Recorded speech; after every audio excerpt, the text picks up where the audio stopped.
Estou iniciando aqui a nossa transmissão um pouco mais cedo. Esperar o pessoal chegar aí e ver quem que vai ser o primeiro a chegar para verificar para mim a conexão, se está tudo ok. Eu acho que hoje nós não teremos problemas. Eu estou conectado aqui direto no cabo de rede, comprei um cabo de extensão para o cabo e acredito que hoje vai ser sucesso a transmissão.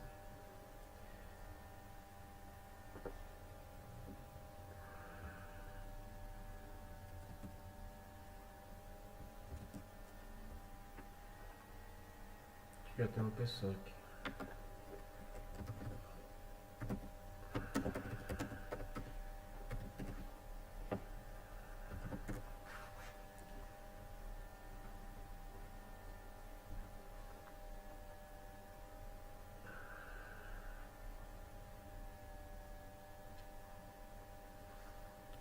Pronto, já chegou aqui Miratã, né? Queria só que vocês pudessem confirmar comigo que se o som está chegando ok. Luiz Felipe, boa noite. Vocês conseguem me ouvir bem aí? Por favor, confirma aí no chat. Só para saber se o som está sendo transmitido. Daqui a 5 minutinhos, pronto, ótimo. Daqui a 5 minutinhos a gente começa, só para começar mesmo no horário, né?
Vamos em 5 pessoas.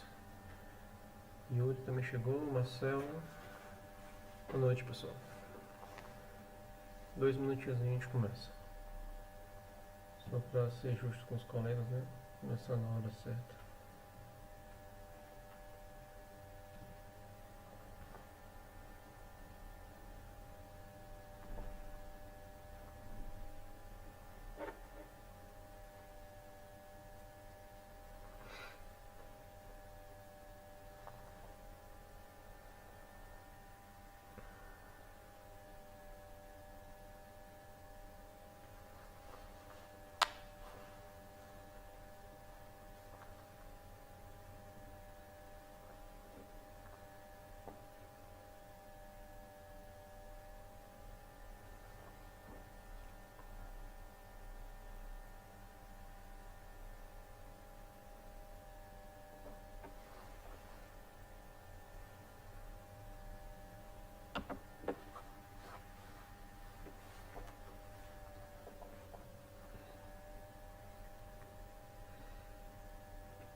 vamos iniciar.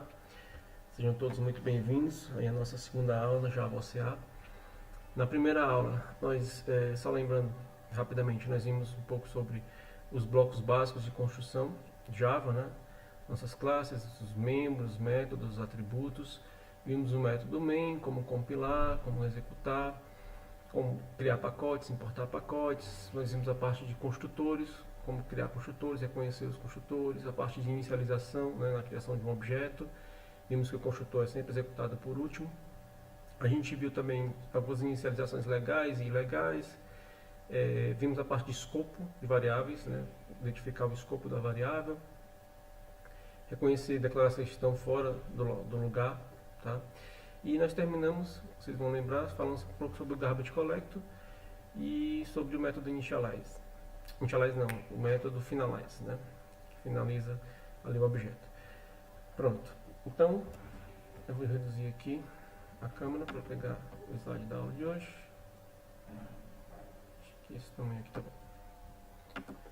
Ok. Então, na nossa aula de hoje, nós vamos ver os operadores e as instruções do Java. Tá bom? É a segunda parte de certificação. E aí a gente vai ver um pouco sobre os comandos, né? E vamos ver aqui também quais são os objetivos da certificação que são cobertos nessa aula. Tá bom?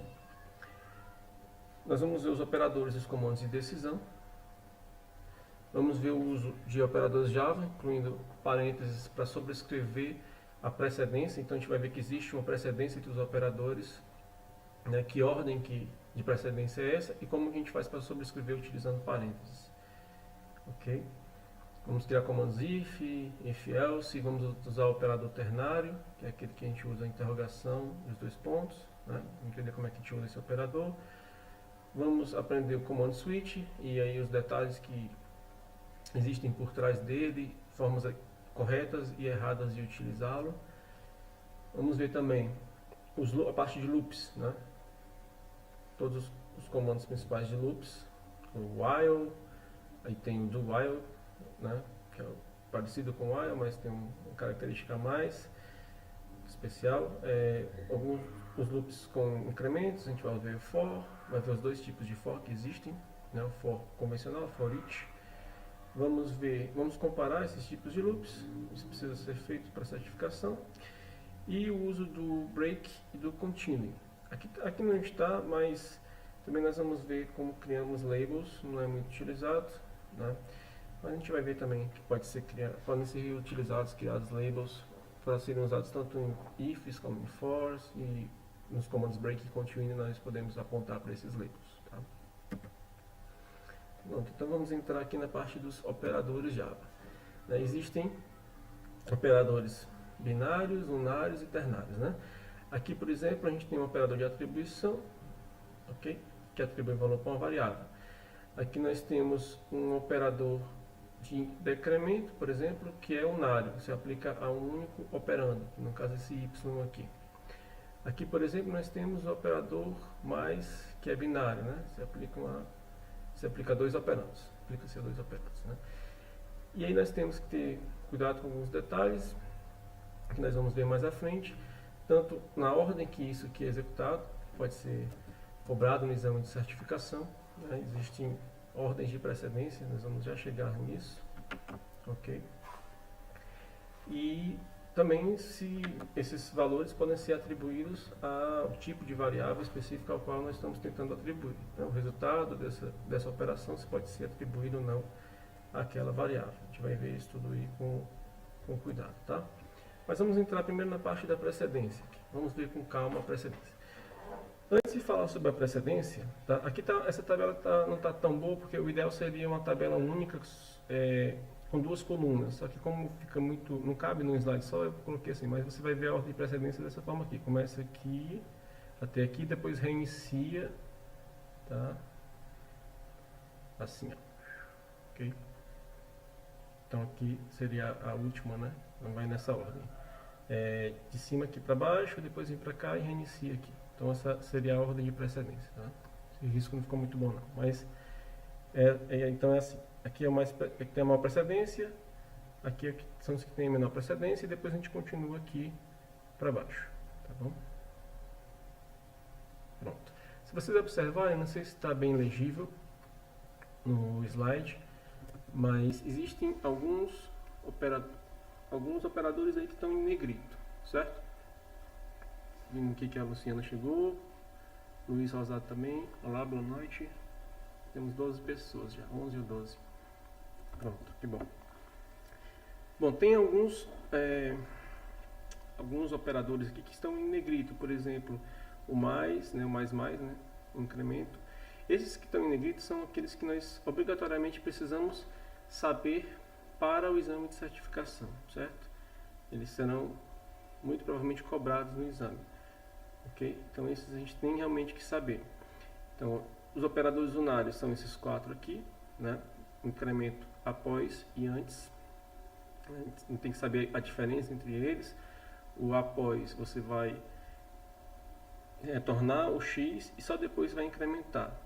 O antes você vai primeiro incrementar mais 1 e depois você vai retornar o valor do x, né? Mesma coisa vale para o menos.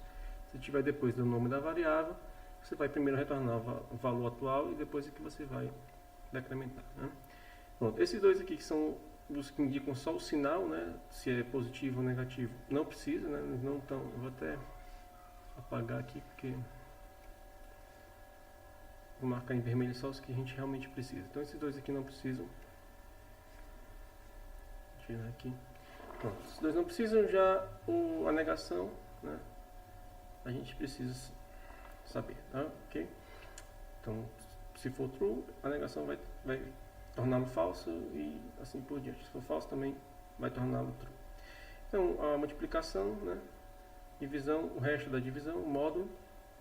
Aí as que seriam, no caso, a soma, são já binários, né? Operadores binários, soma e subtração. Esses operadores de shift de bits, você não precisa saber. Então, mais uma vez eu marquei aqui, vou marcar de novo.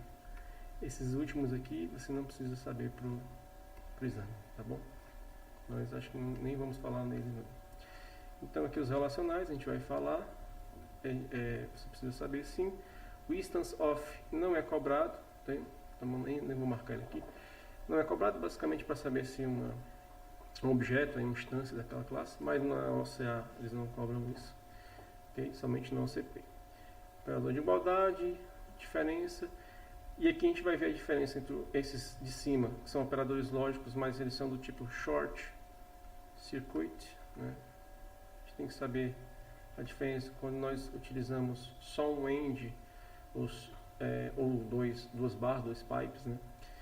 Ou só um pipe ou dois pipes, como tem aqui embaixo, tá? Então, a gente tem que saber bem a diferença entre a utilização de um ou dois, certo? Entre eles. Eu vou mostrar mais à frente isso, tá bom? Dentro de um comando if e tudo mais. Aqui está o nosso famoso operador ternário, né? O Java herdou isso aqui do C. Algumas pessoas gostam muito de usar, especialmente o pessoal de programação funcional. Tem muita gente também que não é fã, acho que não fica legível. Mas é uma espécie de if, né? Que vai retornar, vai avaliar essa expressão. Se for verdadeira, vai retornar a expressão 1. Se for falsa, vai retornar a expressão 2, né? Como se fosse uma espécie de if, else, ok? If, isso aqui, else, isso. E aqui os operadores de atribuição, né? Tem a atribuição convencional, a atribuição com a soma, né? E a atribuição com o decremento, com o incremento com o decremento. Esse é o que a gente precisa saber. Os demais não são cobrados, né, na prova de certificação, mas segue a mesma lógica desses aqui. Basicamente, a gente vai ver a diferença que quando a gente usa esse tipo de atribuição, ele faz para nós o cache meio que automático. Você não tem que se preocupar com isso. Mas nós vamos ver isso com detalhes. Então, todos esses que eu marquei em vermelho, certo? Eu vou até tirar isso aqui. Tirar só essa barra aqui, que não tem nada a ver. Pronto, todos esses que eu marquei em vermelho aí, não sabia se dá para vocês verem o negrito em destaque, são os que são realmente cobrados na prova, tá bom? E a ordem é sempre essa, a gente tem que saber também essa ordem aqui. Quando aparecer uma expressão, primeiro eu vou avaliar nessa ordem, né? Esses incrementos aqui primeiro, né? A negação, depois a multiplicação, divisão ou módulo, por último que faz a soma ou a subtração. E depois, se tivermos operadores relacionais, também eles são feitos após essas operações aritméticas aqui, né? Pronto, então vamos começar vendo os nossos operadores aritméticos, tá? Veja que os operadores aritméticos eles têm precedência, né, com relação aos operadores relacionais. Vamos começar por eles então, tá bom? Pronto.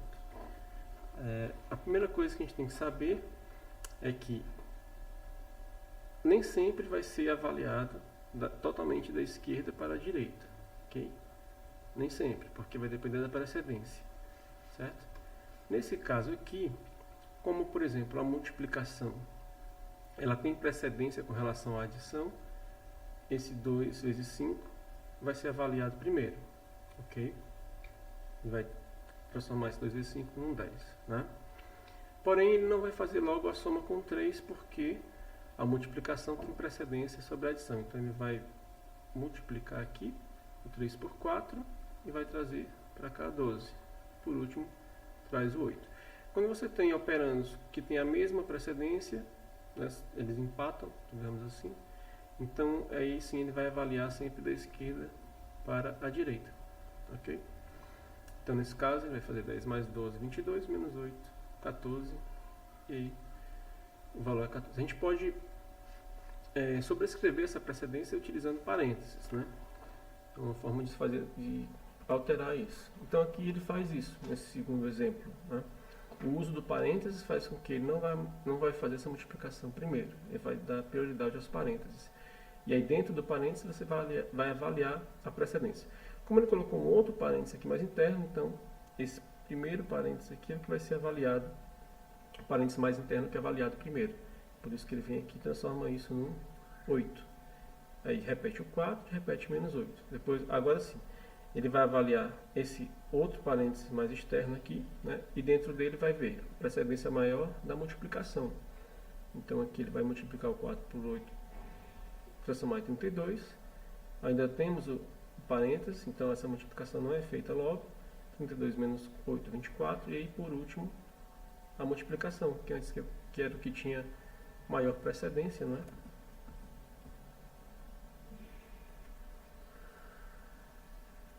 Estranho, está me pedindo aqui.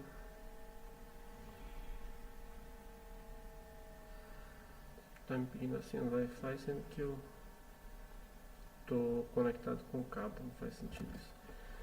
Pronto, aqui. Eu acho que eu vou desligar, não sei se eu consigo. Tudo bem, acho que não vai mais pedir não.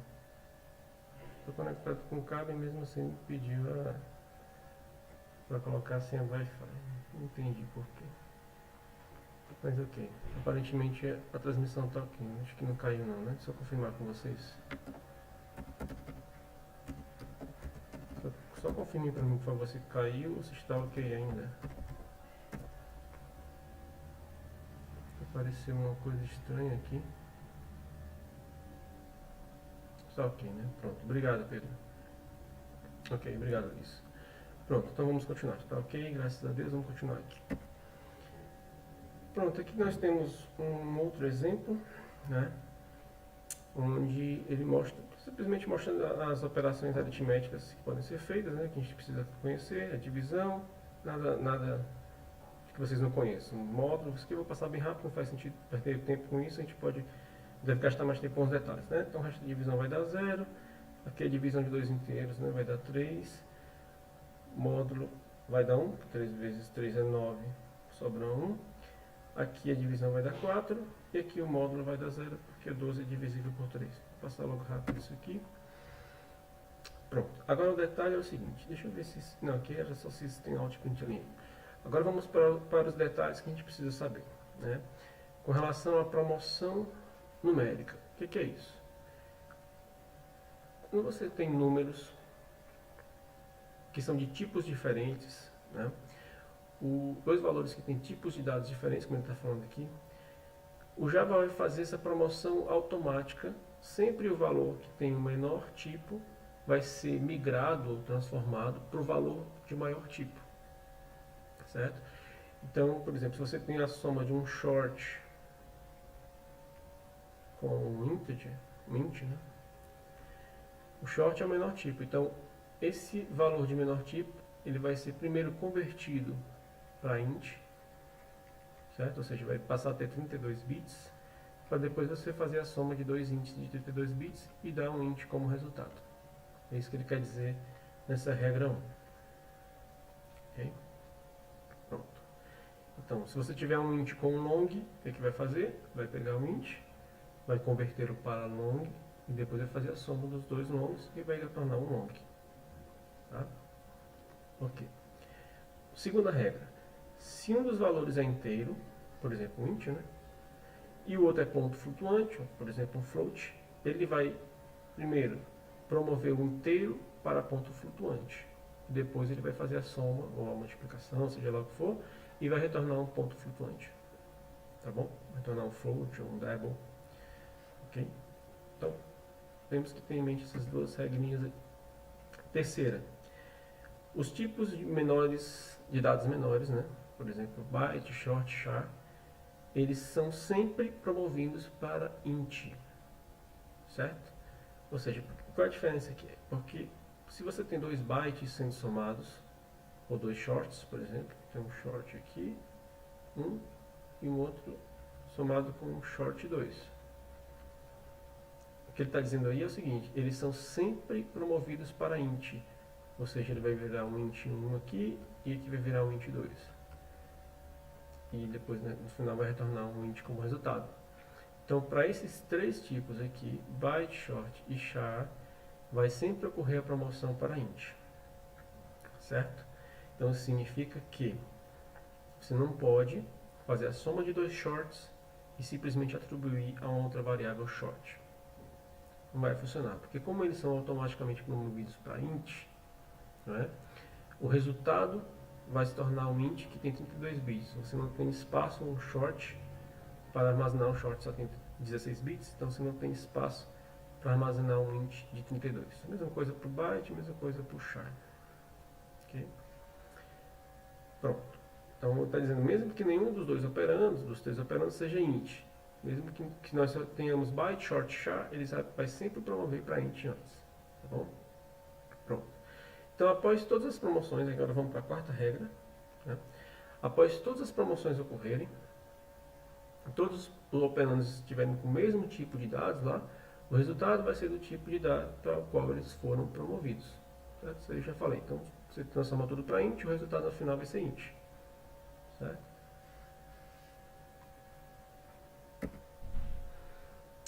Ok. Então, por exemplo, qual é o tipo aqui de x vezes y? Né? O que vai ser retornado no final? Ora, o x é int, 1, o y é um long, 33, né? Então ele vai promover aí para... O int vai ter que ser promovido para long, né? Para depois haver a soma, aqui no caso é soma, na multiplicação. Para depois haver aí essa multiplicação, ok? E o resultado, obviamente, vai ser um long, tá bom? Pronto.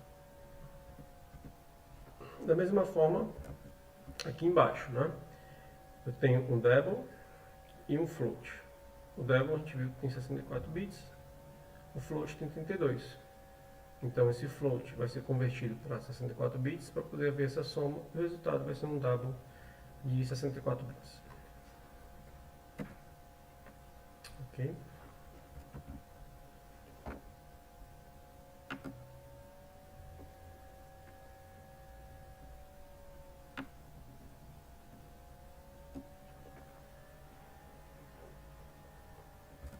Pronto, agora vamos ver esses outros exemplos aqui.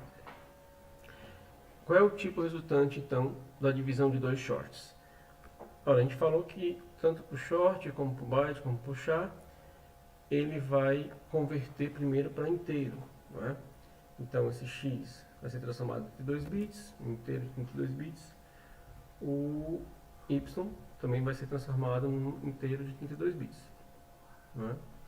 Então, nesse caso vai se aplicar a terceira regra que nós falamos, regra 3. Né? E nós temos que ter atenção de que esse resultado não vai ser um short, tá? Esse resultado, o resultado final aí vai ser um int, certo? Pronto.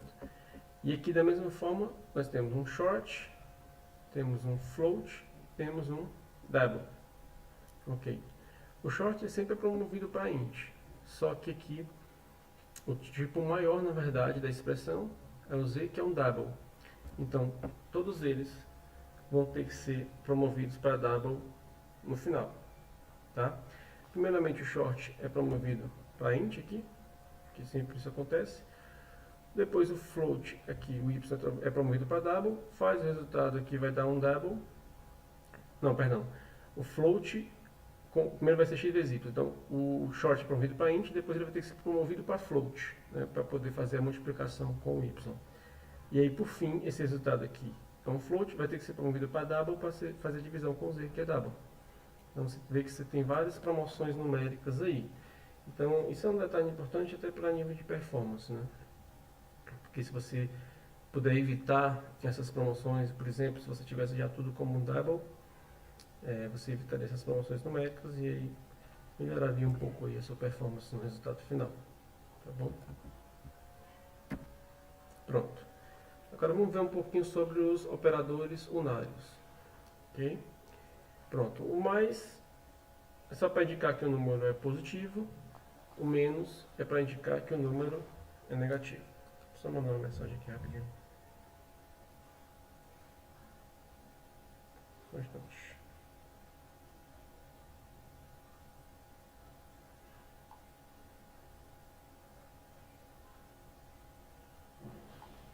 Pronto, desculpa.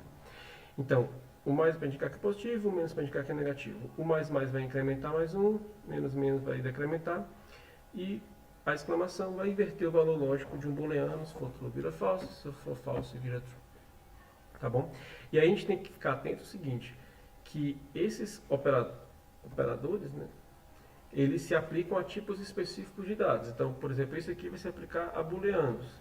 Se você vê na prova de certificação um not com um tipo que não é booleano, isso aqui não vai compilar, vai dar erro. Ele só vai aceitar booleans, né? Então, do lado de cá a gente tem um x recebendo false, que é boolean, e aqui tudo bem, ele vai imprimir true, porque x é boolean.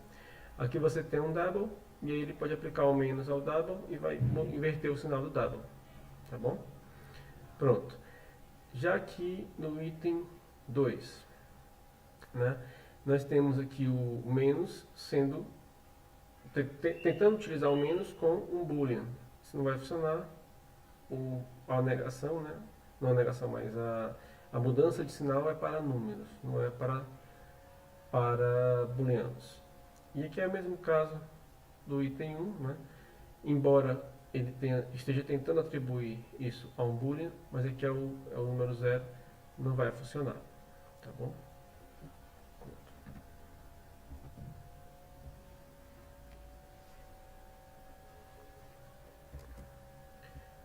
Ok.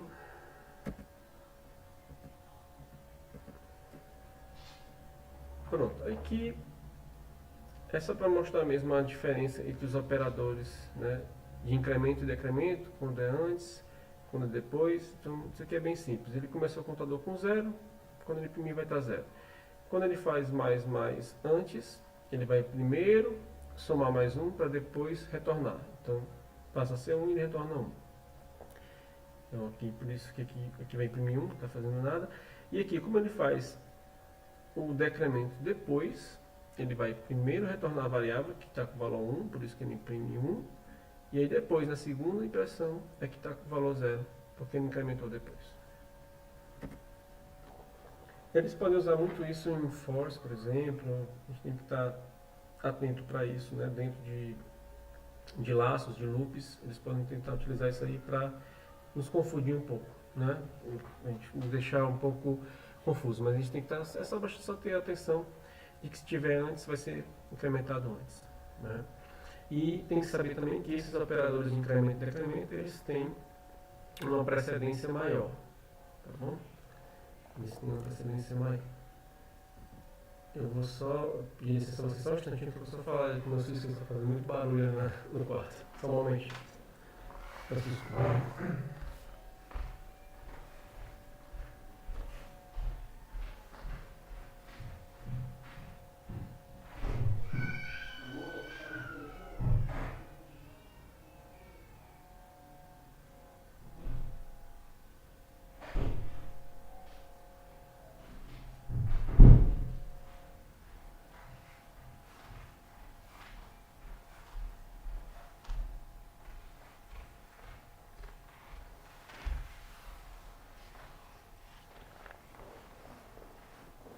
Pronto, voltei aqui. Muito barulho lá dentro. Ok. Pronto, então nós paramos aqui nos operadores de incremento e de decremento, né? Então eu estava falando para vocês que esses operadores de incremento e decremento, eles têm precedência, né, sobre os demais, ok? Pronto. E aí vamos então analisar passo a passo essa expressão que está aí aparecendo para vocês, né? Para tentar perceber qual é o valor de x, qual é o valor de y ao final, tá bom? Então, como o operador de incremento é realizado primeiro, né? Aqui o que vai acontecer? Ele vai incrementar o valor de x, certo? E já vai retornar. Então, o x começou com 3.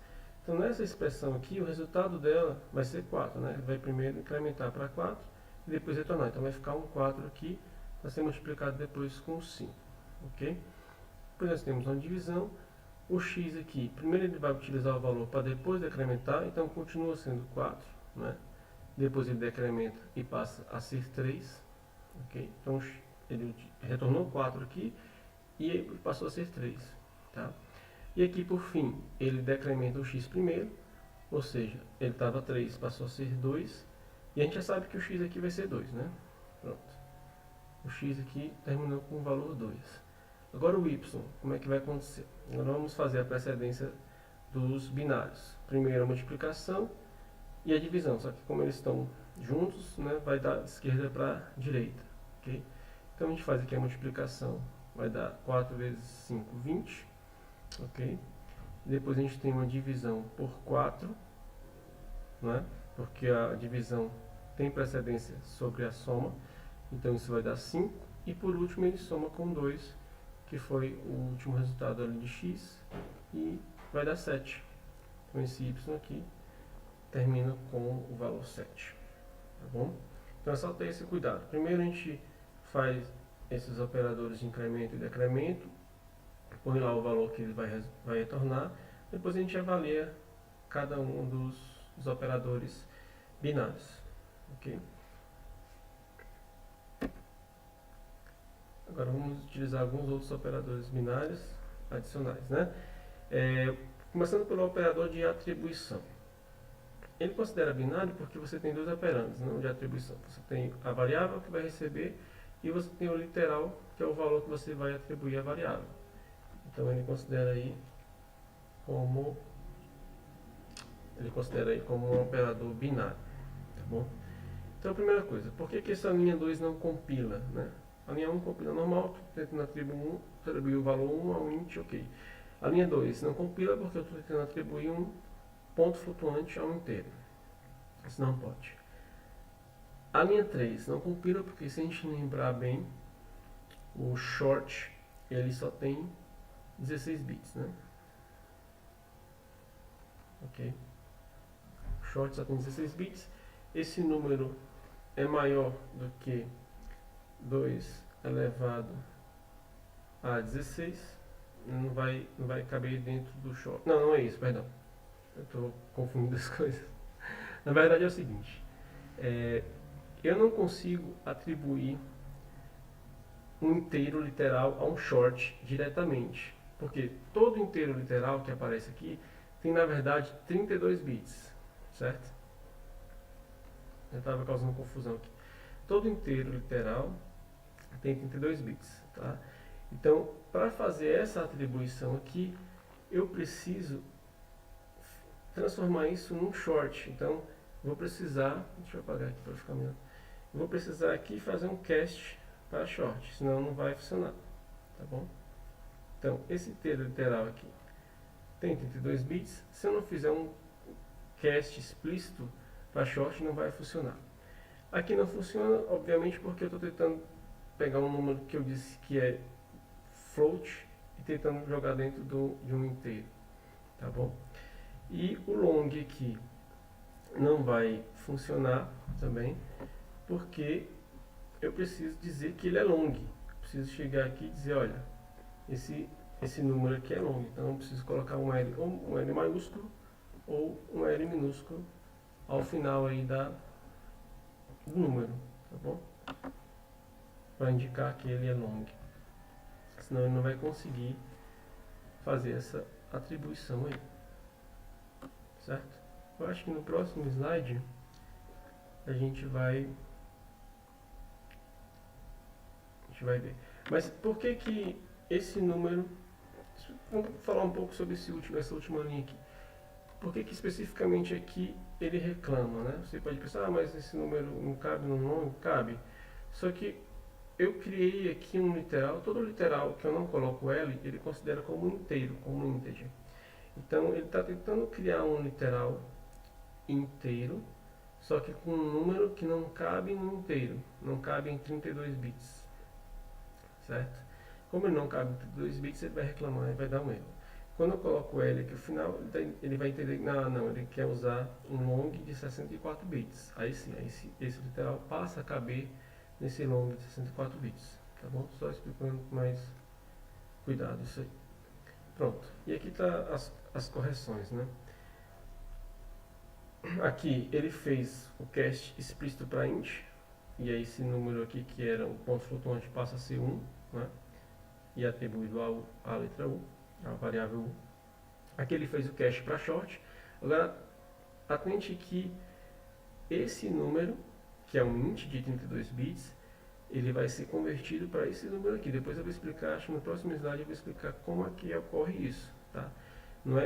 Não vai ficar exatamente esse número guardado em y. O número mesmo que vai ficar em y é esse.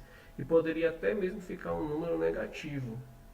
A gente vai ver por que disso, tá bom? Pronto, cenas dos próximos slides aí. Aqui, ele fez o cache para resolver, né? Fez o cache para int e aí passou a poder guardar no int. E aqui foi só mesmo colocar o L no final, que resolveu o problema desse número grande que estava sendo guardado num literal inteiro, tá bom? Pronto, agora só uma explicação rápida do item 2. Por que que vira 20.678? Né? Então, o que foi que eu fiz aqui? Eu peguei esse número e chamei o método toBinaryString, certo? Que mostra a representação desse meu x em números binários, zeros e uns. Então, em números binários, ele é todo esse número aqui, ó, desde esse primeiro 1 até o 0, tá? É a representação do meu x.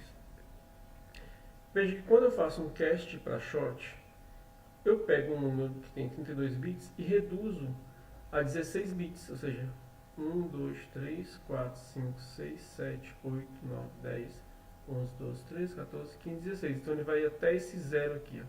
Tá até em negrito, né? Vai até esse zero e um zero a outro. Então o que eu estava falando para vocês sobre ser positivo ou ser negativo, esse número, no caso, ocorreu dele ser positivo, porque ele começa com zero. A representação binária dele começou com zero. E aí a partir daí você elimina esse zero e o restante vai ser o seu número. E aí quando você converte esse número binário de volta para decimal, ele vai dar exatamente esse número aqui, 20.678. Aí é só fazer aquela continha, né? 2 elevado a 0, 2 elevado a 1, 2 elevado a 2 e tal. E aí você vai chegar nesse número 20.678, ok? Quando ocorre o cache para short. Pronto. Agora, aquilo que nós falamos sobre a promoção numérica do short, né? Acho que é a regra 3, que nós comentamos, short, byte, char. Essa promoção numérica, ela sempre ocorre automaticamente, certo? Então, esse código não vai compilar porque esse x, a partir do momento que você coloca ele numa expressão aritmética como essa, e esse y também, eles serão automaticamente promovidos para int. E obviamente o resultado será um int de 32 bits. Eu não consigo fazer uma atribuição para um short. E aí, para resolver isso, eu vou ter que fazer um cast, né? Aqui, ó, criar um parênteses, fazer um cast para short. E aí vai resolver o problema. Tá bom? Depois que eu faço a multiplicação, por isso coloco parênteses, faço o cast para o short. Ok? Pronto. Aqui no caso do int, a gente não tem muito esse problema, né?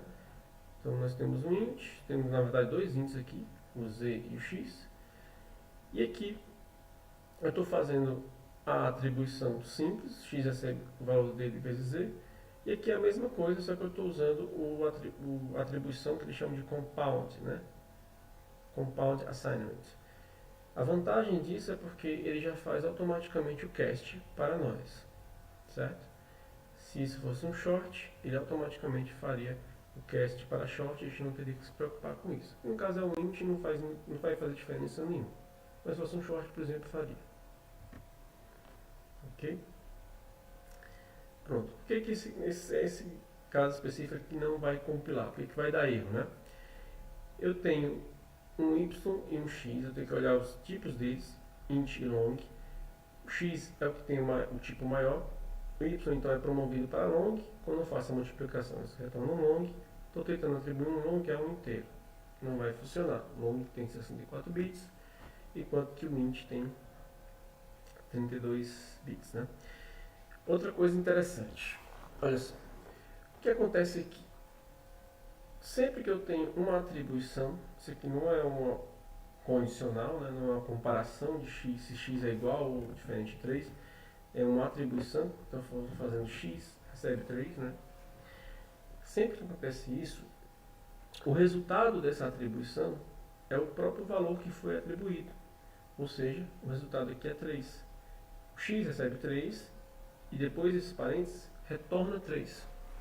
Então, esse 3 aqui que foi atribuído a x, ele também é atribuído ao y. Então, no final aqui, o x vai ser impresso 3 e o y também vai ser impresso 3. Ok? É o que vai acontecer nesse exemplo aí. Então, é basicamente você saber, quando eu atribuo algo, eu retorno aquele que foi atribuído. Certo? E aqui nós temos nossos operadores relacionais, né? Menor, menor igual, maior, maior ou igual. Então não tem muito o que falar sobre isso. E aqui exemplos de como são utilizados, né? Comparando números, se 10 é menor no caso que 20, se é menor ou igual a 20, se é maior ou igual a 10, próprio 10, se é maior que 10. E tem os resultados aqui. Então isso aqui eu vou passar rápido, não tem muito detalhe para falar sobre isso.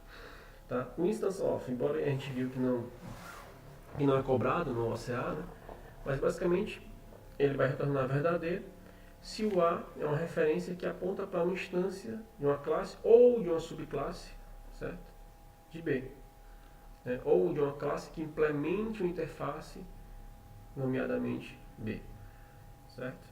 Então o A pode ser mesma classe de B, pode ser uma subclasse de B, ou pode implementar uma interface caso B seja a interface, certo?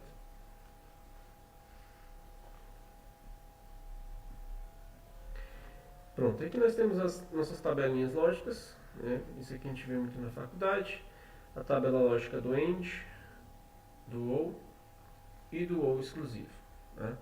Então só relembrando rapidamente, a do AND só vai retornar true quando os dois forem verdadeiros, certo? Então tanto x tem que ser verdadeiro, como y tem que ser verdadeiro.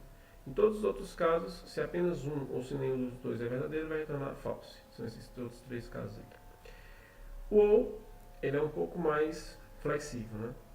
Basta que um dos dois seja verdadeiro. Não precisa ser os dois. Então, pode ser os dois verdadeiros, ou um, aqui no caso, nesse caso, ou outro. Ele só vai ser falso em uma situação que é quando os dois são falsos. Já o OR exclusivo é só você lembrar que eles precisam ser diferentes. Ou seja, um precisa ser verdadeiro e o outro precisa ser falso. Quando os dois são falsos, ou quando os dois são verdadeiros, vai retornar falso. Então aqui é esse caso. Nesses dois casos aqui, os dois são verdadeiros. E nesse último caso aqui, os dois são falsos. Então, quando são diferentes, é falso. Quando são iguais, é verdadeiro. Então seria o OR exclusivo. E o OR exclusivo é muito pouco utilizado. mas ele é representado pelo acento circunflexo, né? Não sei como é que falam aqui em Portugal, mas no Brasil a gente chama de acento circunflexo. Ok? É esse acento aqui. Pronto. Então vamos ver aqui alguns exemplos dos operadores lógicos em ação, né?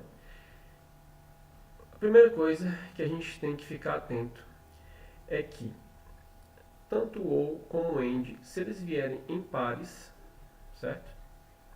Como aqui, esses dois primeiros casos. Quando eles vêm em pares, nem sempre os dois lados da expressão serão avaliados. Então isso é muito cobrado na prova de certificação.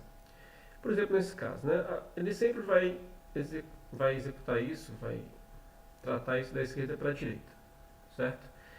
Então, como do lado esquerdo aqui ele já me retorna verdadeiro, e isso aqui é um ou basta que um dos dois seja verdadeiro para se retornar verdadeiro. Uma vez que isso aqui está verdadeiro, ele já não vai mais avaliar essa segunda expressão aqui. Isso aqui não é avaliado, certo? Ele já retorna de cara verdadeiro para x. Pronto. Aqui no segundo caso, ele testa se o x é diferente de nulo, certo? E aí tem um AND. Se o x for igual a nulo, certo? O AND significa que os dois precisam ser verdadeiros, né, para que a expressão seja considerada verdadeira. Então, se o x for nulo, isso aqui já é falso de cara. Se isso aqui for falso, ele já não vai mais nem avaliar a segunda expressão, já vai retornar falso e já não entra mais nesse if, certo? Se for true, se for verdadeiro, sim, ele vai avaliar a segunda expressão para verificar se a segunda também é true. Se for, torna true, se não for, torna false, certo? Agora, quando nós usamos apenas um e não duplicado, né? Então, apenas um AND aqui, nesse caso, nesse terceiro caso, ele vai sempre avaliar os dois operandos, certo? Vai sempre avaliar os dois lados. Então, por exemplo, o que pode acontecer aqui? Aqui pode acontecer um null pointer exception caso o x seja nulo. Por quê? Porque mesmo que o x seja nulo, ele vai avaliar essa segunda expressão aqui. E aí, se o x sendo nulo, vai dar um null pointer exception, porque está tentando acessar um método de um objeto que é nulo. Ele vai instalar um null pointer aqui nesse ponto. Ok? Então, dificilmente a gente utiliza esse i sozinho, né? Geralmente, em 99% dos casos, você vai ver sempre em duplas, né? Dois i's ou dois pipes para o outro. Ok. Os operadores lógicos, ainda continuando aqui, ele quer que você faça a verificação. Ele está misturando aqui, na verdade, o incremento, né? O incremento unário com as verificações lógicas e os operadores relacionais para a gente entender melhor como é que é a ordem de precedência, aquela primeira tabela que a gente viu lá.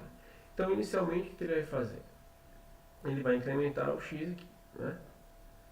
Então, o x que era 6 foi incrementado para 7 e retornou 7 aqui, porque está do lado esquerdo, certo? Então, ele vai verificar. 7 é menor ou igual a 7. E aqui, o x que passou a ser 7, né? Aqui ele retornou 7 e incrementou 7. Retornou 7, né? Incrementou e retornou 7. Então aqui é 7. Então 7 é maior ou igual a 6, certo? Então 7 é maior ou igual a 6 ou 7 é menor ou igual a 7. Então isso aqui, obviamente, vai ser true, né? Tanto 7 é maior ou igual a 6 como menor ou igual a 7. Okay? Pronto. Operadores de igualdade.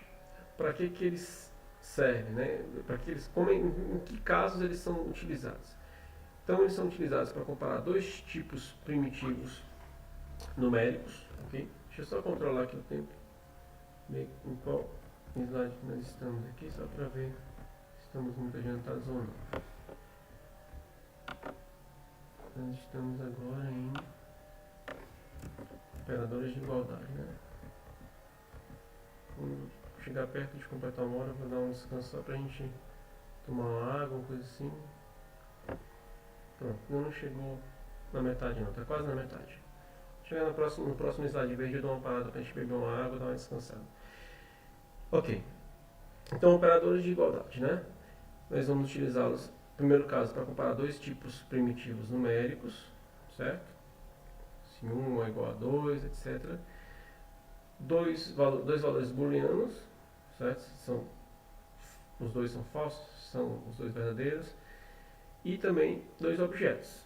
E aí inclui também os valores nulo e inclui as strings, certo? Ok? Nós podemos utilizar tanto o valor nulo para comparar com o objeto, saber se o objeto é nulo ou não, e também podemos utilizar strings aqui. Ok.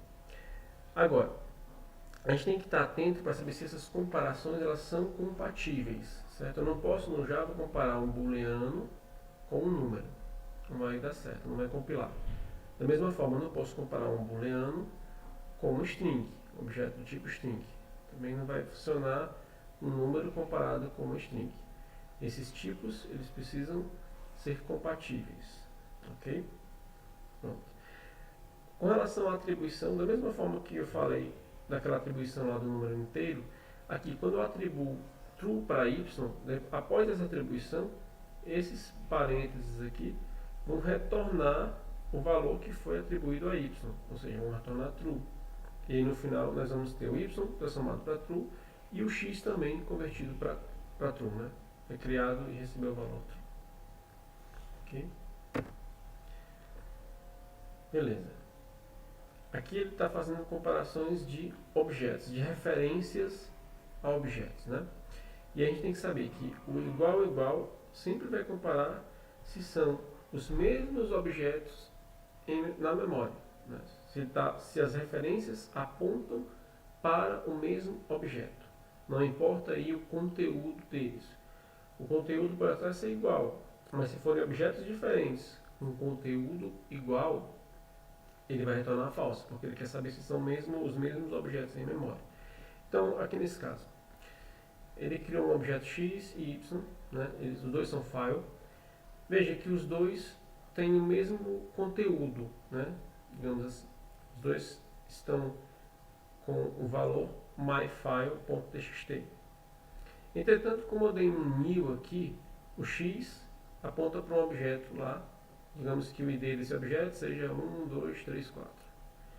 Esse aqui, o ID ou Object ID. Okay?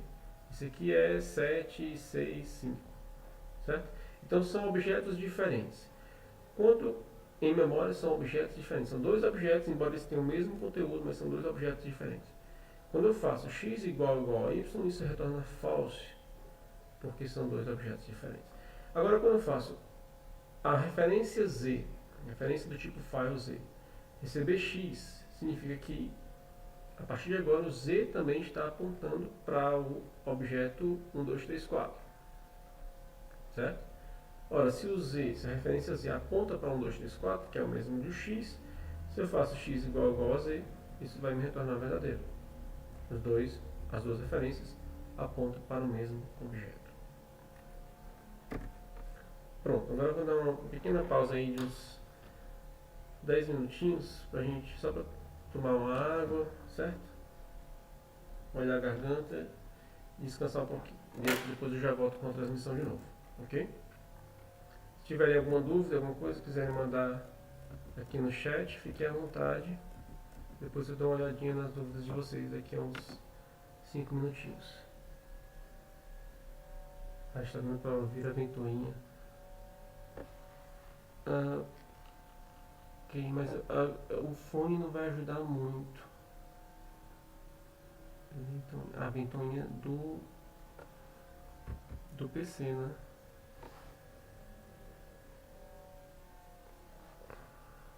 Ok, vou pegar uma águazinha aqui enquanto a gente dá esse break.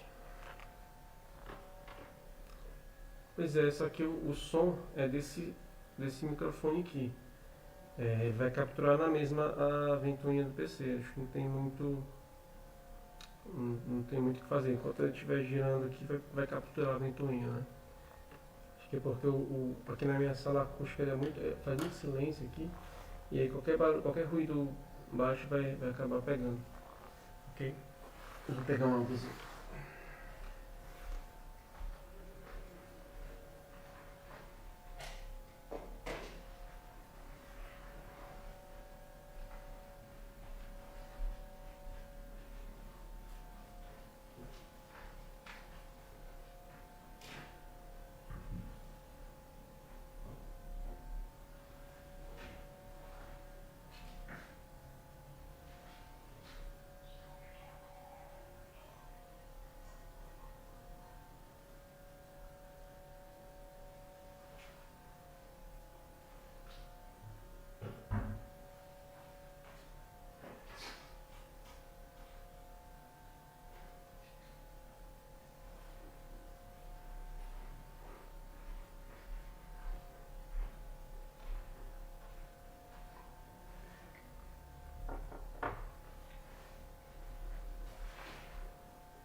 Pronto, pessoal, vamos retornar aqui do intervalo.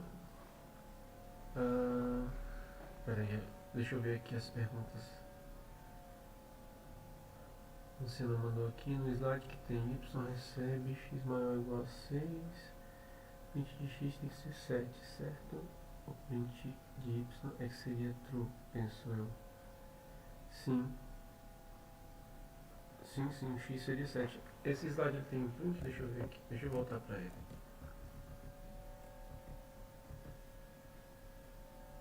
Ah, sim, é verdade. Tem razão. Eu confundi que eu achei que ele estava imprimindo y. Você tem razão. O print de x aqui na verdade é 7. Obrigado aí pela. Eu li como se tivesse um y aqui.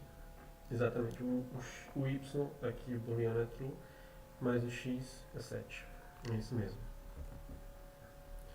Pronto. Obrigado, Luciana, pela ajuda, pela intervenção. Vamos retornar aqui onde nós estávamos, que é. Vamos iniciar a parte dos statements, que são if, else, né, switch. E obviamente muitos deles são bem triviais, mas tem alguns detalhes importantes que nós precisamos ver para ficarmos atentos para a prova, né? Porque no final das contas a prova cobra muito dessa parte de sintaxe, de detalhes bobos da sintaxe, que infelizmente nós não podemos errar isso, porque pode fazer falta e geralmente são questões mais que cobram um pouco mais da atenção da gente e se a gente sabe um pouco de detalhe da sintaxe, ok? Isso a gente vai ver agora nesses próximos slides, tá? Aquele que for muito simples ou irrelevante eu vou passar bem rápido e vou gastar mais tempo com aquilo que... Isso, de qualquer forma vai dar true, exato. Certo? De qualquer forma vai dar true.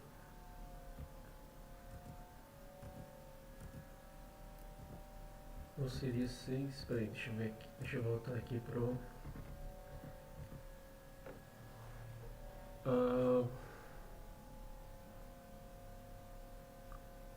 Não, nesse caso é porque... Vamos voltar para a tabela lá de precedência, para a gente entender melhor. Cadê a tabela de precedência lá do início? A Luciana perguntou se nesse caso seria 6, né? Nossa tabela de precedência... Pronto. Na nossa tabela de precedência, os operadores lógicos são vistos depois, né? São feitos no final de tudo. Ok? Entretanto, deixa eu ver aqui uma coisa. Certo, eles são feitos por último. O incremento é feito primeiro. Mas essa avaliação é sempre da esquerda para a direita, né? Essa avaliação, primeiro ele vai avaliar isso aqui e depois ele vai avaliar isso. Você tem razão, Luciana. Deixa eu apagar isso aqui para corrigir o meu erro, né? Como essa avaliação é sempre feita da esquerda para a direita, ele vai avaliar isso aqui, para depois avaliar isso. Isso que eu tinha até explicado antes. E aqui é um short circuit, né? Do tipo short circuit. Ou seja, se o lado esquerdo é true, ele não vai avaliar o lado direito. Então, se ele não avalia o lado direito, esse x nunca vai ser incrementado, né? E aí, então, ele vai ter que imprimir 6 mesmo aqui. Certo? Tem razão. É isso mesmo. O x vai imprimir 6 porque aqui é um short circuit. Não é, se fosse um ou, né, uma única barra, aí sim, ele iria avaliar o lado direito e ia fazer o decremento do x antes de fazer a verificação ser menor ou igual a 7, tá? Mas sim, e vai ser true na mesma, como falou aqui o colega. Isso, exatamente, como falou aqui o Marcelo, vai ser true na mesma, mas também sim, esse detalhe, no final das contas ele quer saber qual o valor de x, e o x realmente é 6 porque o segundo lado, o lado direito da expressão, não vai ser avaliado, ok? Pronto. Então vamos lá retornar ao nosso if. Deixa eu tirar essa paleta aqui de baixo. Ok. Então o if é a forma mais simples de comparação no Java, né? Vamos avaliar essa expressão booleana. Se for verdadeira, ela entra nesse bloco de código aqui. E aí essas chaves que delimitam o nosso bloco de código, elas são opcionais. Então isso que a gente tem que ter atenção na hora da própria certificação. Porque como elas são opcionais, se não tiver essas chaves, ele vai considerar como o primeiro comando após o if, como o único comando dentro do bloco do if. Né? E aí, mesmo que haja uma indentação, a gente vai ver um exemplo aqui agora, ele pode colocar uma indentação dessa para enganar a gente, tá bom? Diferente do Python, o Java desconsidera a indentação. Você pode escrever um código todo numa linha só, né? Mas para o Java a indentação não serve de nada. Então, o que acontece? Ele coloca essa indentação para tentar enganar-nos, né? Levar-nos a pensar que esse comando na linha 3 faz parte do if, quando na verdade não faz. Para que ele faça parte, eu teria que usar aqui abre chaves e fecha chaves, né? Então o único comando que faz parte do if aqui é o da linha 2, certo? Então se a hora for menor que 11, ele entra aqui. Esse comando aqui, ele sempre é executado, ele está fora do if, ok? Então a gente tem que ter atenção para esses pequenos detalhes. Aqui está a estrutura do if else, né? Se a expressão for avaliada como false, ele não entra nesse bloco, porém vai entrar nesse segundo bloco aqui, ok? E mais uma vez, essas chaves aqui também são opcionais, e aí segue a mesma regra, né? Se nós não usamos, vai considerar como um único comando. Então o próximo comando vai ser o único comando dentro do bloco do else, ok? Pronto, e aqui uns exemplos, né? Aqui usando o if e o else if, ok?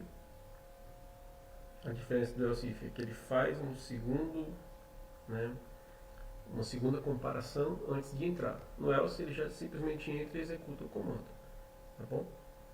Então aqui, se a hora for menor que 11, ele vai entrar nessa linha aqui, vai imprimir bom dia. Se não for menor que 11, ou seja, maior ou igual a 11, mas é menor que 15, imprime boa tarde. Se não for nenhuma das duas situações, né, se for maior ou igual a 15, ele já vai imprimir aqui boa noite. Seria bem estranho, né? Dizer boa noite para logo depois das 15, né? Aqui em Portugal o pessoal só fala boa noite depois do jantar, né? Pelo que eu entendi, é isso. Diferente do Brasil, que quando o sol se põe já é boa noite. Pronto. Ok. Do lado de cá, do lado direito agora, nós temos uma questão aqui um pouco estranha, né? Porque o que acontece aqui? Se for menor que 15, ele já entra em boa tarde. Ou seja, esse código aqui, esse trecho aqui, né, é um código inalcançável, unreachable, que eles chamam. Por quê? Porque se for menor que 15, ele já vai de cara entrar nesse primeiro. Então ele nunca vai alcançar esse segundo código aqui, ok? Se for maior ou igual a 15, mesmo na mesma ele vai fazer essa verificação, obviamente não vai entrar porque se é maior ou igual a 15 não é menor que 11, e aí cai nesse else. Esse else sim é alcançável, mas esse código aqui de bom dia nunca vai ser impresso nesse segundo caso aqui. Pronto, exemplos de condições if que não vai compilar, que vai dar erro, né? Eu não posso utilizar um inteiro aqui dentro, tá bom? Isso não vai funcionar, ele vai sempre esperar aí um boolean, ok? Da mesma forma que, olha só, isso aqui eles fazem demais para enganar a pessoa numa questão, né?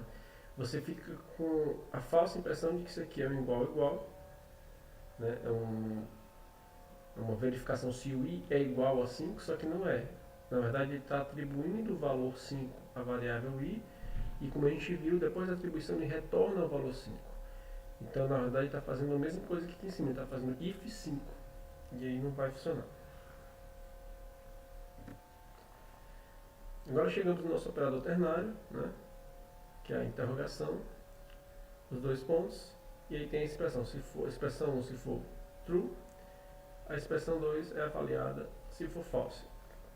Quem que é true ou false? Essa primeira expressão booleana aqui. Se essa primeira expressão booleana, se 1 for true, a expressão é avaliada. Agora, se a expressão booleana 1 for false, é a expressão 2. Né? Então aqui a gente tem duas tabelinhas de código que são equivalentes, né? Do lado esquerdo ele usa um if else convencional, se o y for maior que 5, que no caso é, né, o y é 10, ele faz x recebe 2 vezes y, ou seja, x recebe 20, né? Senão ele receberia 3 vezes. Então, vai executar isso, aqui é a mesma coisa, né? O y é maior que 5, então ele vai executar essa primeira expressão, que no caso seria a expressão 1, né? Esse aqui que vai ser avaliado, e o x vai receber o valor 2. A diferença aqui é que esse resultado está sendo retornado para essa atribuição aqui, certo? Então é sempre retornado, ok? Ele economizou um x recebe aqui, né? Aqui ele teve que fazer 2 vezes, x recebe, e teve que declarar o x aqui antes. Já que ele fez tudo num comando só. Ele declarou o x e já fez a atribuição. Ok? Com o código menor, né? Você escreve menos código. Tem gente que gosta, tem gente que não gosta. Tá bom? Agora aqui, nessa situação, o que não vai compilar, né? A gente tem que estar atento ao seguinte. Como esse operador ternário aqui, essas expressões elas estão sempre retornando algo a ser atribuído, né? Nós temos que verificar se os dados que estão sendo retornados aqui são compatíveis, porque aqui nesse caso é, né? Nesse caso aqui o x é um inteiro, então eu estou retornando inteiro aqui, estou retornando inteiro aqui. Só que nesse caso, veja que ele está retornando inteiro, no caso de sucesso. No caso de falha, ele está retornando uma string, nessa segunda linha. E olha, como o int é um inteiro, não vai funcionar. Por que na primeira linha funciona? Ele fazendo a mesma coisa, né? Ele retorna um inteiro e aqui ele retorna um string. Faz a mesma coisa, só que nesse caso aqui funciona. Por quê? Porque esse método println, ele aceita, ele é um método sobrecarregado que aceita tanto inteiros como strings. Existe um método println que recebe um inteiro e existe um método println que recebe string. Então, o retorno aqui vai determinar qual dos métodos será chamado, se é o println inteiro, se é o println string. Nesse caso, especificamente, aqui vai funcionar. Né? Agora aqui não. Aqui não há hipótese, né? Eu tenho sempre mesmo que retornar um inteiro. Ok? Pronto. Então, vamos avaliar aqui as nossas operações ternárias e ver. Isso aqui também é bastante cobrado, né? Às vezes num código um pouco mais complexo que isso aqui. Da mesma forma que a gente faz, que a gente viu, até nesse exemplo que a Luciana me ajudou aí do ou, né? Que eu fiz a confusão lá do ou, que no caso lá 2 pipes. Da mesma forma acontece aqui. Se essa expressão aqui for avaliada, ou seja, se o y for menor que 10, que aqui é o caso, né? O y é 1, essa expressão aqui é avaliada, então a 2 nunca será avaliada, certo? Nessa situação aqui. Então o que vai acontecer é o seguinte, como o y é 1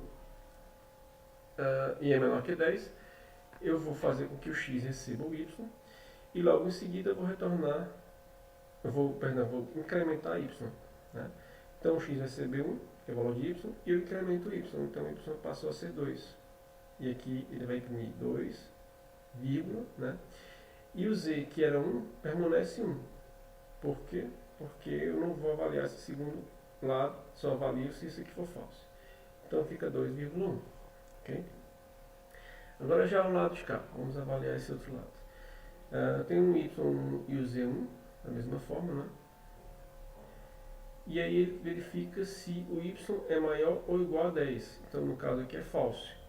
Se aqui é falso, significa que ele vai avaliar a expressão 2, que é z++. Essa expressão aqui não é avaliada, certo? Como não é avaliada, aqui vai ser o contrário, né? Ele vai imprimir 1, vírgula, e o valor de z depois que foi incrementado, que era 1, passou a ser 2. Então vai imprimir 1,2. Ok? E agora vamos falar um pouco sobre o switch. Falando agora sobre o if, o if else, o operador ternário, né, usando exclamação não, interrogação, e os 2 pontos. Agora vamos falar um pouco sobre o switch. O switch ele é um operador especial, onde você conjuga vários if, como se fosse uma espécie de conjugação de vários if else, nessa que você usa switch case, no caso, aqui. E a gente tem que estar atento para essas expressões constantes que são utilizadas no nosso case. Tá? A gente vai ver alguns exemplos de tipos de dados que podem, que não podem. Né? À medida que o Java foi evoluindo, ele foi permitindo mais tipos de dados aqui. Se eu não me engano, o string no início não podia ser utilizado, agora já pode. Né? Ele exige que isso aqui seja constante, então a gente tem que ter atenção a isso. Esse valor aqui não pode ser uma variável, tem que ser mesmo uma constante, okay? Senão ele vai reclamar, vai dar erro, né? Certo? Então a estrutura do switch básica é essa. Você tem aqui a variável que você quer testar o valor dela. Esse aqui sim é variável, pode ser um parâmetro que você recebeu na função, por exemplo, um método. Mas aqui tem que ser mesmo constantes e de tipos específicos. Tá? Vou comentar sobre isso. E aí nós temos uns breaks que são opcionais, certo? Se ele encontra, isso aqui é outra coisa que tem que ter bastante atenção. Se ele encontra esse break aqui, ele vai fazer todos os comandos que estão aqui. Aqui no caso só tem um comentário, mas pode ter N comandos. Ele vai executar todos esses comandos. Se ele encontra esse break, ele sai do switch e vai para o próximo comando após o switch, que vai estar mais aqui embaixo. Okay? Se ele não tem esse break, ele vai continuar os cases aqui. Ou seja, ele vai continuar a execução do que vem aqui embaixo. Certo? Então a gente tem que estar bastante atento para isso. Okay? E no final eu posso ou não ter um default. Ele também é opcional. Né? Significa que se ele não fizer match com nenhum dos cases, ele vai executar o que vem no default. Tá bom? E aí eu vou falar sobre o primeiro detalhe aqui. Tá, depois eu falo mais sobre o default, mas vamos falar sobre os tipos suportados. Né? Como eu falei para vocês, o string que passou a ser suportado não era suportado, tá, dentro lá das nossas condicionais aqui. Né? Se eu não me engano, aqui, eu não lembro bem, mas eu acho que foi a partir do Java 5 e aqui foi a partir, os enums foi a partir do Java 7, algo do tipo. Tá? Mas agora eu não vou lembrar disso com certeza, mas eu sei que foi a partir do tema da versão do Java. E acho que a partir do Java 7 também eles passaram a suportar esses objetos aqui. Bom, eu não tenho certeza se foi do 5 ou foi do 7, ou se esses objetos também foi do 5 junto com o string, mas enfim. Esse detalhe é relevante, né, para a certificação. O que a gente tem que saber realmente é que são suportados. Você pode usar o byte tanto tipo primitivo como o byte objeto, certo? Da mesma forma o short, char e o int. Então, a gente tem que lembrar isso. São todos os inteiros até o int, até 32 bits, ok? Pronto. Long, você já está vendo que long, double, float não podem ser utilizados, certo? Então, se você vê long, double, float em suítes, ou os objetos long, né, um long maiúsculo assim, ok? Ou double, ou outros tipos de objetos que sejam, vai dar erro. Ele não vai aceitar. Ele só vai aceitar esses tipos que são suportados aqui, dentro dos nossos suítes, tá bom? Então, a primeira coisa que a gente tem que ter atenção. Outra coisa que eu ia falar antes, mas vou já mostrar aqui para vocês, é que a posição desse default não interessa, ok? Não interessa se ele vem aqui no início, se ele vem no meio, se ele vem depois. O comportamento é sempre o mesmo. Ele só vai ser executado se nenhum desses cases certo? Considerando a situação que nós temos os breaks direitinho, então se nenhum case desse for atendido, se nenhum desses daqui for igual ao dia da semana, eu vou executar o default. Então é exatamente o que vai acontecer aqui, né? Eu tenho o dia da semana recebendo 5, como ele não é 0 nem é 6, eu vou executar o default e vai imprimir dia da semana, nesse caso aqui, ok? Então lembrando, o default poderia estar em qualquer lugar aqui, certo? Depois dos cases, no meio deles, no início. Isso não interessa, não importa. Ok? Outro detalhe é que esses valores têm que ser constantes em tempo de execução. Ok? Então, aqui tudo bem, é 0, 6, são valores constantes, são literais, não tem problema nenhum, vai funcionar. Mas vamos ver casos em que não vai funcionar. Pronto. Agora, aqui, o que foi acontecendo nesse caso específico? Ele removeu o break. Se a gente observar, ó, tinha um breaks, eu vou até apagar aqui as linhas que eu fiz. Existiam breaks aqui, e aqui elas foram removidas, certo? Pronto, o Yuri comentou aqui que o string foi a partir do Java 7. Então, ok, é isso mesmo. Então, aqui, certo, beleza. Então, tá errado aqui, né? Aqui seria Java 7. Certo? Confiando no Yuri aí. Eu sei que um deles foi a partir do Java 5. Não sei agora se foi o M1, mas teve um deles que mudou do Java 4 para o Java 5. Certo? Eu não lembro disso aí. Na época eu estava estudando para a própria certificação, teve esse detalhe. Mas enfim, então pronto, então é isso. Então o string foi a partir do 7. Beleza. Voltando para cá, onde nós estávamos? No break, né? Pronto, então aqui ele removeu o break. O que, é que vai acontecer aqui quando a gente retira esse break? Certo? O dia da semana é 5, né? Ok. Então, ele não vai entrar nesse primeiro porque é 0. Ele vai saltar para cá. Certo? Ok? Ele não vai entrar no 6 porque o 6... Porque é 5, então não vai entrar aqui. Só que aí tem um detalhe, né? O default, ele não tem um break aqui. Não colocou um break aqui. Como ele não colocou um break, significa que a lógica do switch é assim. O primeiro que ele entrar, que der certo, ou seja, que der um match, ele vai sair executando tudo daqui para baixo, independente do que venha, a não ser que exista um break para ele poder sair. Como não tem um break, o que vai acontecer? Ele vai imprimir aqui, dia da semana, e depois ele vai imprimir o sábado. Aí quando ele encontrar o break do case 6, aí sim ele sai e vem para o próximo comando após o switch. Ok? Por isso que a gente tem que colocar esses breaks. E tem que saber disso para quando ver esse tipo de situação na própria certificação. É até interessante você colocar isso na Eclipse, testar e tudo mais. Você saber o que vai ser impresso no final das contas aqui. Bom, pronto. Agora vamos ver uns exemplos de coisas que não vão funcionar e por que elas não funcionam, né? Aqui a gente tem um switch um pouco mais complexo, certo? Que ele usa uma variável primeiro nome que ele recebeu como parâmetro aqui. Okay? Então, recebeu como parâmetro o primeiro nome. Beleza. Primeiro nome é um string, a gente já viu, e o Yuri me ajudou aí na partir do Java 7. O string passou a ser suportado. Ok. Então ele vai testar se o primeiro nome é a palavra teste. Se for, ele já retorna 52. Beleza. Depois ele tem um segundo teste. É se o primeiro nome é igual ao nome do meio. Só que aí vem um problema. O nome do meio é uma variável. E aqui ele espera que seja uma constante e não uma variável. Aqui tem que ser valores constantes em tempo de compilação. Não podem ser valores variáveis, certo? O nome do meio é uma variável local. E aí não vai aceitar, não vai compilar isso aqui. Tá bom? O segundo caso é um case sufixo. Sufixo é uma constante, olha só. Nós temos o final aqui. Em tempo de compilação, eu sei que esse valor sempre vai ser JR. Ok? Então vai dar certo, não vai dar problema.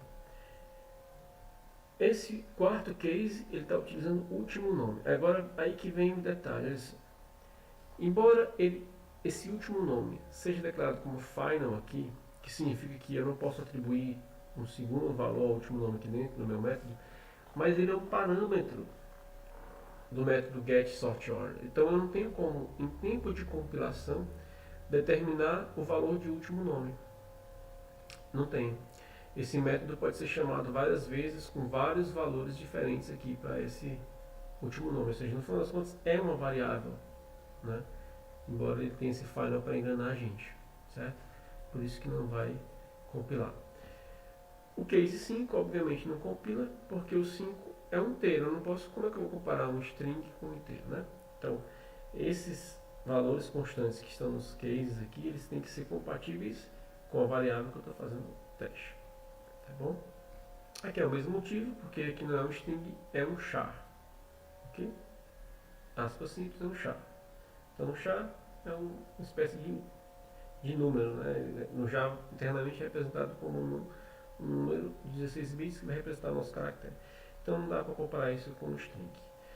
E o último caso também não compila, porque isso aqui é um valor de uma enumeration, uma enumeração, não é?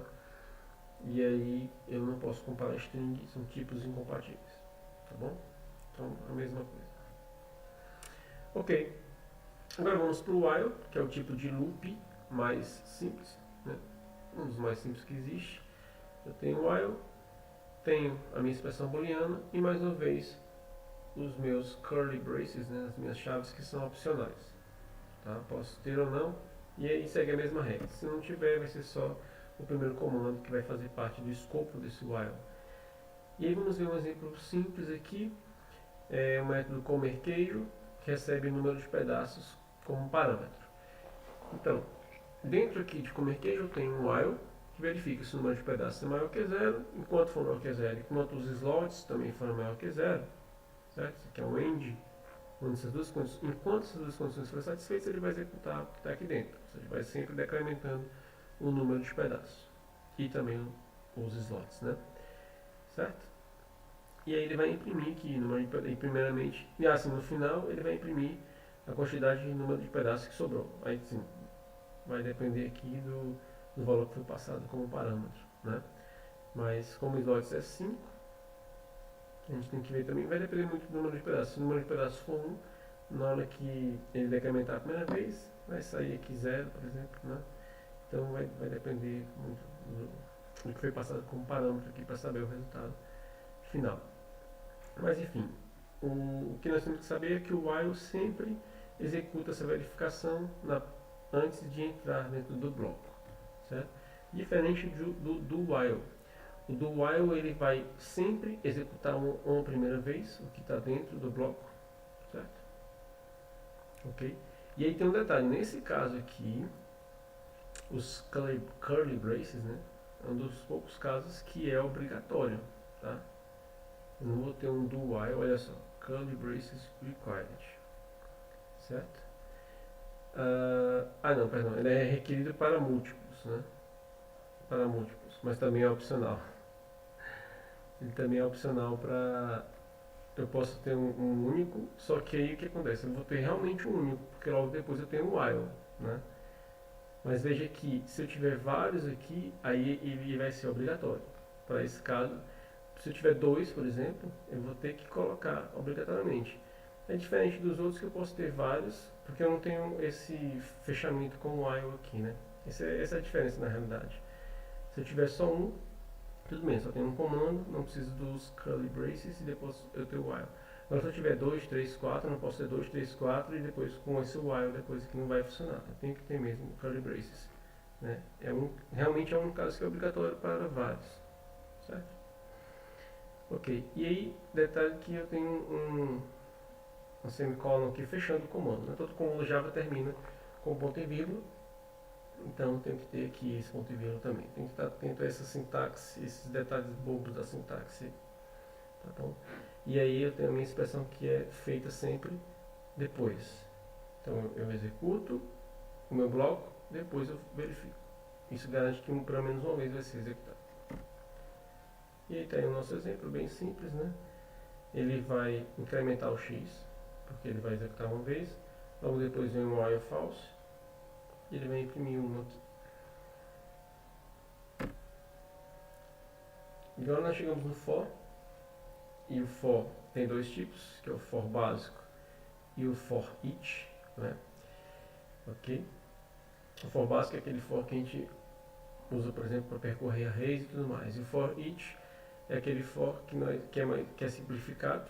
Nós vamos ver os dois exemplos aí, que nós podemos usar tanto com objetos, com coleções que implementam o iterable, né? Ou mesmo com arrays também, de uma maneira mais simplificada. Né? Primeiro vamos para o for básico, o for convencional que todo mundo conhece. Né? A gente tem uma seção de inicialização aqui, onde a gente pode inicializar umas variáveis. A gente tem uma expressão booleana, que vai sempre verificar para saber se o for vai continuar sendo executado ou não.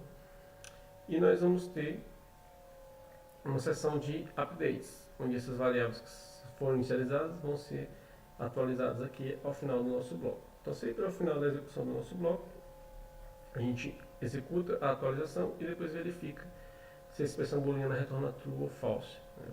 Se retornar true, entra mais uma vez no for. Se retornar false, eu venho para cá e continuo na execução do meu código. Então é isso que ele está dizendo aqui. Primeiro ele inicializa, executa o que está com inicialização. Se a expressão booleana for true, ele continua, ou seja, ele entra aqui, certo? É como se fosse o while, né? Não é o do while, é como se fosse o while. Aqui, isso é true, beleza, ele entra. Senão ele já sai. Então entrando, ele executa todo o nosso bloco aqui. E aí, acabou a execução do nosso bloco, ele executa o update. E depois volta para o passo 2, que é verificar mais uma vez a expressão booleana, certo? O detalhe aqui, depois vamos ver nos slides mais à frente, aqui, isso aqui é opcional. Todas essas três partes aqui são opcionais. Você pode ter ou não, né? A gente vai ver um caso específico que a gente não tem nenhum dos três, tá? Então está aqui o nosso for básico, né? Int recebe 0, ele faz a verificação se menor ou igual a 10, se for, no caso aqui ele entra e vai imprimindo, incrementando o i até que o i chegue ao valor de 10, então ele vai imprimir aqui de 0 a 9, né? Quando o i chegar a 10 ele não entra mais e sai. E aqui está o nosso exemplo do for sem nada, né? To infinite and beyond. Então aqui no final das contas é um for infinito, um loop infinito, ok? Ele nunca vai sair desse loop, porque ele não tem nenhuma condição aqui definida para verificação. Então por default ele vai ficar sempre sendo executado. Poderia ter um break aqui dentro, em algum momento um if com um break que saísse desse for. Tá bom? Outro detalhe importante é que dentro do for, a gente viu isso na aula passada, né? Nós podemos declarar variáveis do mesmo tipo na mesma linha, duas variáveis diferentes, desde que elas sejam do mesmo tipo. Tá? Não posso ter tipos diferentes aqui. Então os dois são do mesmo tipo, você usa vírgula, você pode declarar mais de uma variável aqui, nessa zona de inicialização. Depois, na zona de verificação, você pode utilizar também tanto as variáveis que você inicializou, como você pode utilizar variáveis que foram criadas e inicializadas fora do for, como esse x aqui, ó, certo? O escopo dele está fora do for. E aqui ele está usando o y, que o escopo é dentro do for. E na zona de incremento, né, na zona de atualização, também nós podemos usar tanto as variáveis que foram criadas aqui, como as que foram criadas fora. Tá certo? Então aqui ele incrementa o x e também incrementa o y. Ok? Então não existe nenhuma restrição com relação a isso. Bom, a única restrição aqui é que esses tipos aqui tem que ser iguais. Eu não posso definir um long y, depois um int z, um double z. Tá? Isso aí não pode. Ok? Então aqui, o que ele não vai compilar? Ah, aqui é o seguinte. Olha só, ele criou um x fora do for. Logo em seguida, ele está tentando criar um x long. Veja que dá um conflito de nomes aqui. Esse x tem o mesmo nome desse x aqui. Certo? Então é como se você estivesse criando duas variáveis locais de mesmo nome dentro do mesmo método. Então vai dar esse conflito e ele não vai permitir. Tá bom? Esse segundo caso aqui também não compila. Está dizendo porque os tipos de dados são incompatíveis. É aquela situação que ele tenta declarar variáveis de tipos diferentes. Não vai dar certo. Tá? Aqui teria que ser só vírgula x e tanto x e y seria do tipo long. Ok? Eu já comentado isso. Pronto. E aqui é com relação ao escopo das variáveis que nós inicializamos aqui nessa primeira seção. Tudo que foi inicializado aqui de variável só vale dentro desse escopo aqui do for. Certo? Quando fechou essa chave aqui, já não vale mais. O x e o y já não existem mais. Então eu não posso utilizá-los fora do for. Ok? Pronto, agora a gente chegou no for each. Né? O for each também ele passou a existir depois de uma versão específica do Java, que também eu não vou lembrar se foi a 5, se foi... Eu chutaria que foi a 5, mas que foi quando surgiu collections e tudo mais. Acho que foi assim. Mas enfim. Não existia antes, passou a existir, certo? E aí a estrutura dele é um pouco simplificada, né? Porque você não tem mais essas variáveis, essas criações de variáveis que controlam os índices. Então é mais simples. Você pode utilizar aqui a declaração de um tipo de dados, por exemplo, um string, que poderia ser um string. Aqui o nome da sua variável, que você vai, string s, né, que você vai iterar sobre essa coleção. Aqui poderia ser, por exemplo, um list ou um list de string, né? Certo? Uma array list de string. Lembrando que para Java OCA você tem que conhecer list das collections e ArrayList, que é a classe concreta que implementa a list, certo? Só precisa saber essas duas aqui para OCA. Para OCP não, CP+. Ok? Para OCA basta saber essas duas. Tá? Então aqui você precisa ser uma coleção que implementa, né, um iterable, ou seja, tem que ser uma collection que você pode iterar sobre os objetos.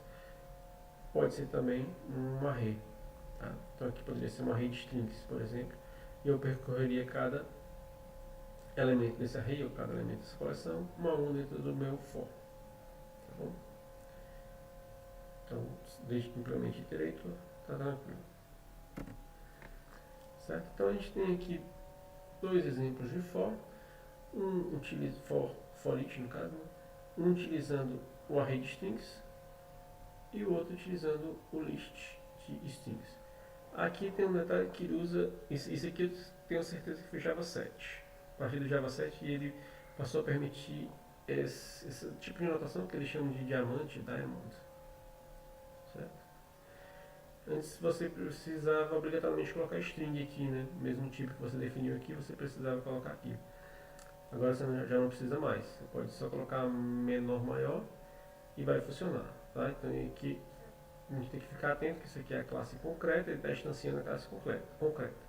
Se ele fizesse um new list aqui, não ia funcionar. Teria que implementar, né, os métodos da interface list. Tá? Então a gente tem que estar atento a isso. Eu só posso dar new em ArrayList, no caso. E pronto, então aqui ele vai fazer basicamente a mesma coisa, né? Aqui ele saiu atribuindo os nomes Miguel, Rafa e Gabi os slots aqui desse string. Aqui ele saiu adicionando os mesmos nomes aqui a nossa coleção, nossa lista, né? E depois, para fazer o for, vai ser exatamente igual, né? Essa parte aqui, olha que ele tem utilizado o value, né? E aqui name, mas é exatamente igual. A única diferença é que aqui ele está usando names, que é o nosso array, e aqui ele está utilizando values, que é a nossa list. Certo? Não tem dificuldade, bem tranquilo isso. Ok. Agora, o que a gente tem que ficar atento, né, é que, por exemplo, aqui do lado direito dos dois pontos tem que vir ou um array ou um collection, né, uma coleção. Algum objeto que eu possa iterar sobre objetos dentro dele, certo? Aqui não é o caso, porque esse names aqui é um string, então isso aqui vai dar erro, tá? Outra coisa é observar o tipo da variável que vai receber os elementos dessa coleção, desse array. O tipo precisa ser compatível. Então veja que eu tenho um array de strings e ele está tentando atribuir a uma variável, que no final das contas é uma variável local, né, dentro do meu for, que é int. Então obviamente não vai funcionar. Okay? Agora um controle de fluxo um pouco mais avançado, né? Avançado entre aspas, só aumentando um pouco a complexidade, mas não é nada demais. Aqui eu tenho um exemplo de um loop aninhado, né? Que a gente deve evitar nos nossos códigos, esse tipo de coisa, o máximo possível, porque a complexidade, dependendo da quantidade de dados, pode subir muito, vai ficar n ao quadrado, né? Dependendo desse n, se ele for grande, pode ficar bem lento, né? Ok. Então vamos lá, a gente tem aqui um array, myComplexArray, que é um array bidimensional, okay? Um array de duas dimensões. No final das contas significa, é um array de arrays, ou seja, na posição 0 do primeiro array, eu tenho este array. Essa aqui é a posição 0 do meu primeiro array. No array mais externo, digamos assim. Na posição 1, eu tenho esse segundo array. Na posição 2, eu tenho esse terceiro. Então, no final das contas, e cada array interno tem 4 elementos, certo? Então, no final das contas, isso aqui vai se tornar para mim uma matriz, né, de 3 linhas por 4 colunas. Certo? Deixa eu só corrigir isso aqui.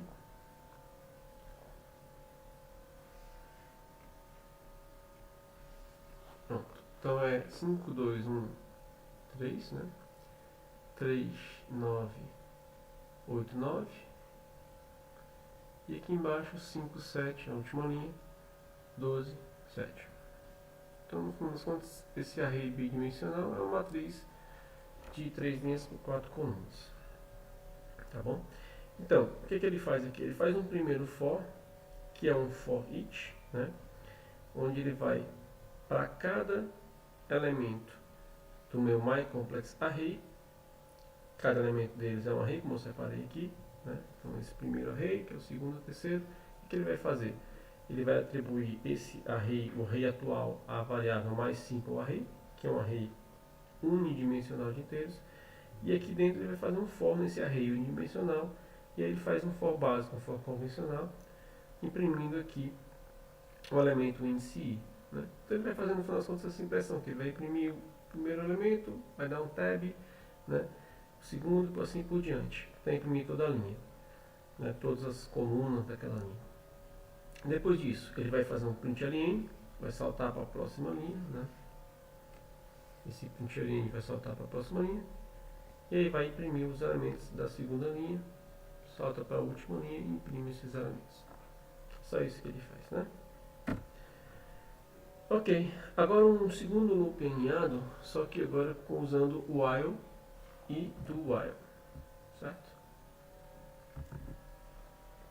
Está todo mundo acompanhando aí. Esse meu segundo loop aninhado, o que ele vai fazer? Ele vai verificar se x é maior que 0, e é, porque é 20, né? E vai entrar nesse do, ok? Pronto, esse do ele sempre é executado pelo menos uma vez, então já na primeira vez ele já executa e já vai decrementar aqui para 18, era 20, passou a ser 18, né? E ele vai fazer isso enquanto o x for maior que 5, ou seja, ele vai decrementar, como ele decrementa de 2 em 2, ele vai chegar até o 4, né? Chegar até o 4.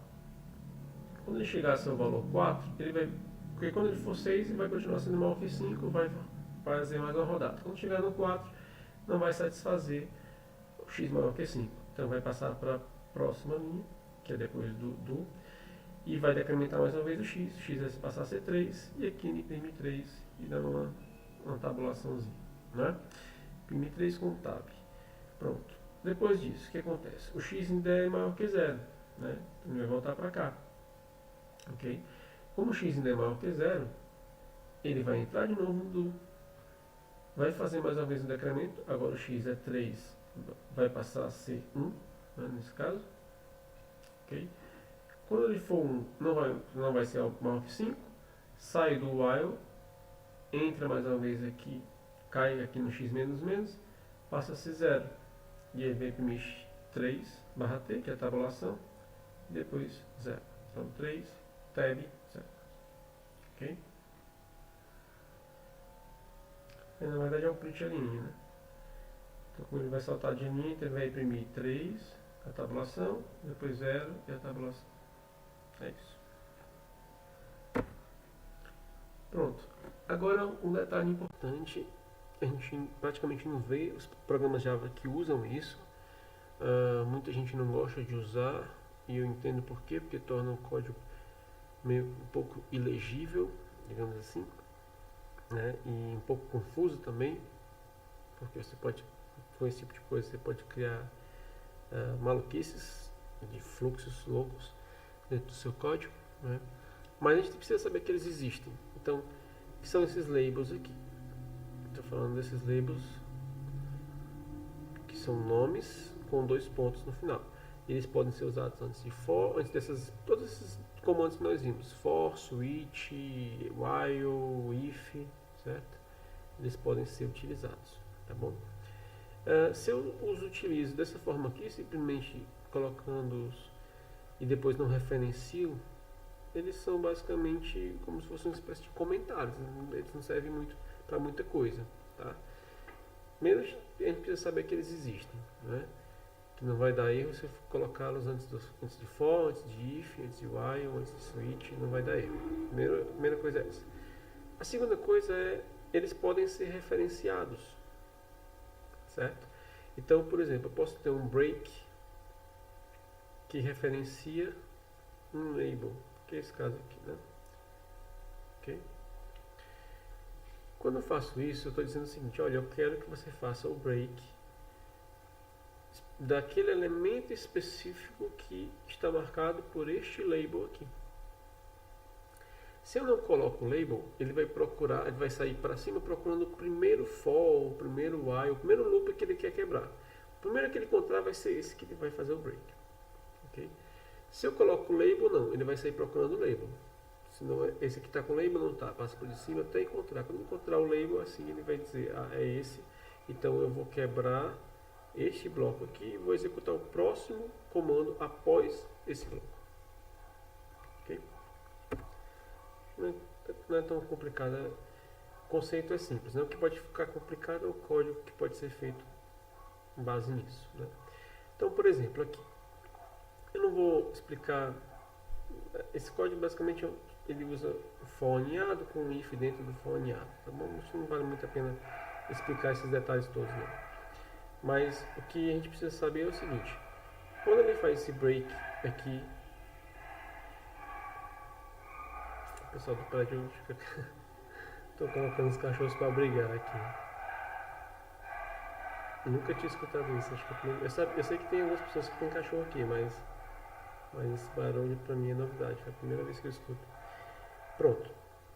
Então, esse break aqui, ele referencia esse parent loop. Aí ele vai procurar. Onde é que está esse parent loop?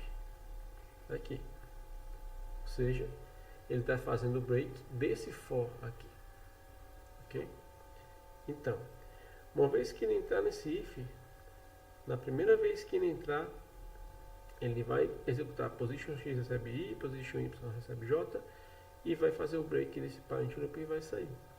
Certo? Se nós não tivéssemos, considerando a situação que nós não tivéssemos esse parent loop, se ele não existisse, certo?